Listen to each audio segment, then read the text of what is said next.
Chapter 3. A shiver went down my spine.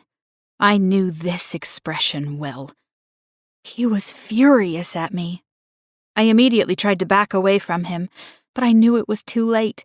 He strode up and quickly grabbed my neck in his hand, pinning me against the wall behind me, and instantly the pain shot down from my shoulder where it hit the wall roughly. "Aleric, please!" I whimpered out against his choke, struggling to breathe. His hand loosened slightly, but only to ensure I listened to him properly. It was crazy, but even in a moment like this, the mate bond was still making sparks erupt from where his hand touched my skin. It was sickening how a goddess could do this to her child, make them feel these sensations, even in a situation like this. "Do you think you're so important that you can treat Thea that way?" he roared into my face. "Aleric, she came to me first, and—" "Enough!" He cut me off. "I don't want your excuses. Thea isn't like you. She is a gentle, sweet girl.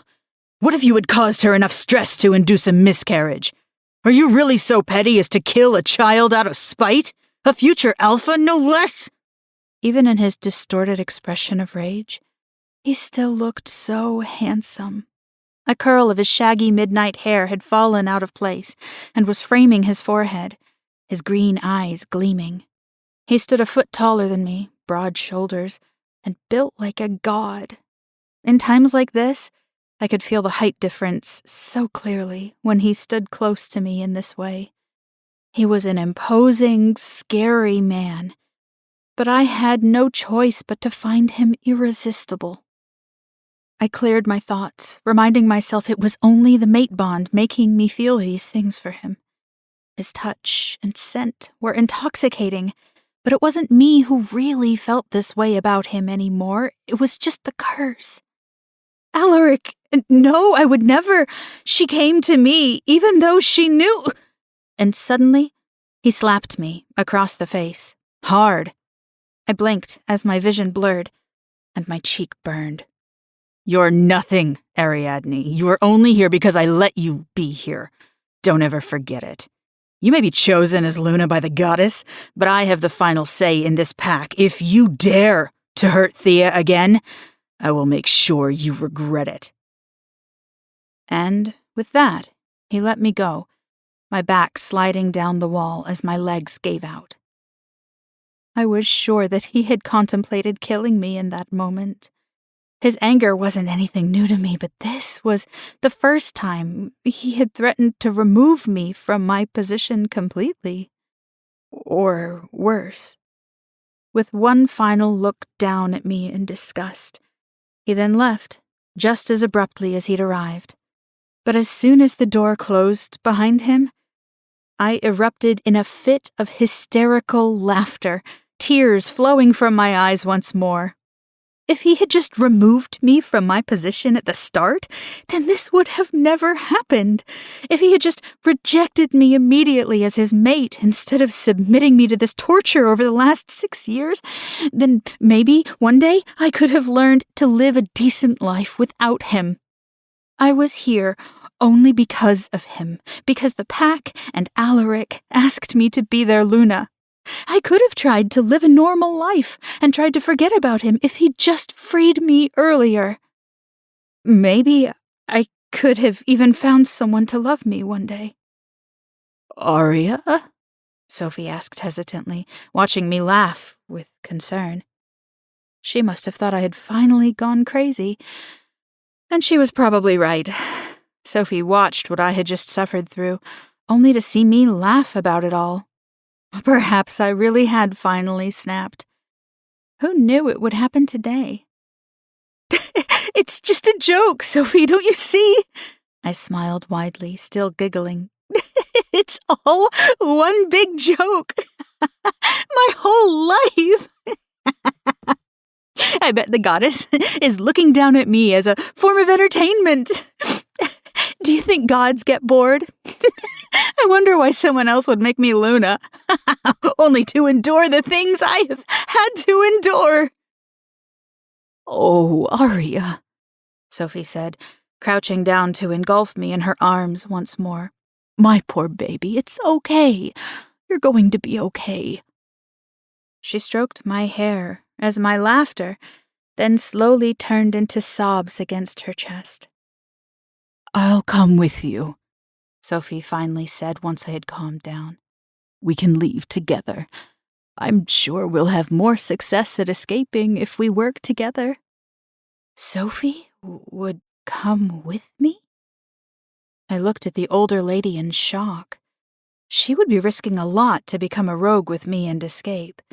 If we were ever caught, she would probably be executed. "Come on, I'll make you a cup of tea, and we can talk about what we're going to do," she said, pulling me to my feet. Hesitantly, I nodded my head and smiled at the old lady. Sophie cared for me. It would be okay. We would be okay. The next day, I got ready for the meeting at 8 o'clock with the higher members of the Pack Council. My long silver hair was still messy, but I had done my best to tame it as much as possible. Underneath my violet eyes, I could see the dark bags from the stress and lack of sleep I had experienced the night before. Unfortunately, using makeup had shown little results at covering it up. My appearance was a clear representation of my family, Chrysalis. The silver hair and violet eyes were a dead giveaway to our ancient Beta lineage. It was an unusual sight for people who were not from our pack, but I was proud of my reflection. I was the first daughter born to our Beta family in over a century, and the only child of my parents. I was also born 2 years after Aleric, so it was almost guaranteed we would be mated, our families always having been so closely knit. The elders had even prophesied our union would bring great success to the pack. They had been correct. Inside the meeting hall, I sat to Aleric's right. But unlike a normal day, today I could feel the gaze of the other ranked pack members and elders as they bore into me. There wasn't anything I could do about it, though. No. All I could do in response was keep my eyes cast down. Always down. Everyone knew. They knew how humiliated I must feel, how scorned I am, and yet they looked at me as though I were a circus attraction, like I wasn't just a girl, tired of being used. The meeting was the usual items: border patrols, rogue sighting, territory alliances. But for once, no one dared to ask me any questions. They all acted as if I wasn't even there. And to be honest, I wish I wasn't. I had told Sophie we would leave at the end of the week. There were still things I needed to organize, and I wanted to ensure the pack had enough prepared to keep it running for at least a little while in my absence. My hope was that no one would notice me missing for a few days, and, with any luck, we could cover enough ground to stop them from finding us even if they tried, our tracks and scent hopefully disappearing by then. "What do you think, Luna?" Elder Luke suddenly asked me. I looked up sharply in surprise, breaking me from my deep thoughts. I hadn't expected anyone to address me during this meeting. I coughed, clearing my throat, and tried to think back on whatever they had just been discussing. Carelessly, I'd let my mind wander too much. "Well, that's, I started. But thankfully, the door then burst open at that exact moment, sparing me from having to answer. However, what I didn't expect was for my father to be the one storming in. I hadn't even noticed he was absent in the meeting, having kept my eyes down the entire time. Well, he was here now, standing before us, and he looked furious. Something that caused me to internally whimper. Did he agree with Aleric? Was he angry at how I had treated Thea? "What is the meaning of this?" he demanded, and instinctively I flinched. Though it was a reaction that ended up being for nothing, because, to my surprise, his eyes then turned not to me, but to Aleric. I looked over sharply and saw Aleric staring back stoically, his face completely unreadable, Or maybe he just genuinely didn't care. "What seems to be the matter, Beta Jared?" Aleric asked. "You've shown up not only late, but now you've also caused a huge disruption to our meeting." "Don't play dumb with me," my father growled. "Do you think you can humiliate my family like this, and I just continue to loyally serve you? She's my daughter, our Luna, your mate, and yet you let some tramp bear your child and name them heir?" The breath instantly caught in my throat, almost making me choke. My father was defending me against Aleric, our alpha? He had always been more loyal to the alpha family than anything else. Though it was sad. We had never been particularly close because of that. His only show of emotion to me being disappointment over the years. Disappointment, even though I continued to do my best despite this hellhole of a life I was given. Aleric's jaw quickly tightened at his words. "I think you need to calm down," he said slowly. Everyone could hear the warning in his words, but my father seemed to either not notice or care. Calm down, he roared. "No, I have allowed you to disrespect her for too long, Pop. She's a daughter of Chrysalis and deserves your respect, even if only purely for her beta lineage. To think you would throw her aside as if she were trash and impregnate another woman! It's unacceptable!"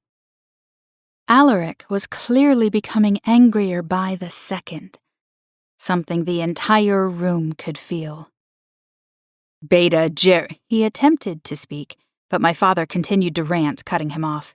"Your father would be disgusted if he were alive. If Aria cannot have a child, then that is the goddess cursing you and your disdainful manner during this mate bond. Aria doesn't deserve this. You don't deserve her." That was it.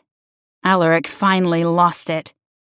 "You dare to insinuate that I am the cause of your daughter's infertility as a message from the goddess? Do you realize you are saying treasonous things right now? The goddess chose me above all else to be alpha and to continue this pack's leadership and lineage. If Aria cannot accept that, then that is on her. Thea will be having my child, and they will be named heir. That is final. Now I suggest you remove yourself from this meeting immediately and go calm down, Beta." A murmur of agreement echoed in the room from everyone present. But despite Aleric having used his alpha tone, it seemed to have little effect on my father. Instead, my father erupted in a cry of rage at the complacent attitudes of everyone around him, and immediately everyone became silent, bowing their heads. His eyes darkened to warn that his wolf was on the surface, about to take control, and the room became tense. He looked as if he were about to lose control at any second. Everyone could feel his power exuding off of him. He was the second strongest member in the whole pack. His authority and power enough to make anyone crumble, except, of course, Aleric and I. Moreover, given that we were the strongest pack in the country now, it could be argued that my father was stronger than even most pack alphas. Yet somehow, even in the face of such anger, Aleric merely scoffed at his attitude. And it was enough for all hell to break loose, almost as though you could see my father finally snap internally. "I'll kill you!" he yelled, eyes manic as he launched himself across the table towards Aleric. "Father, no!" I screamed, but it was too late, because he shifted mid-air into his gray wolf and tackled Aleric to the ground.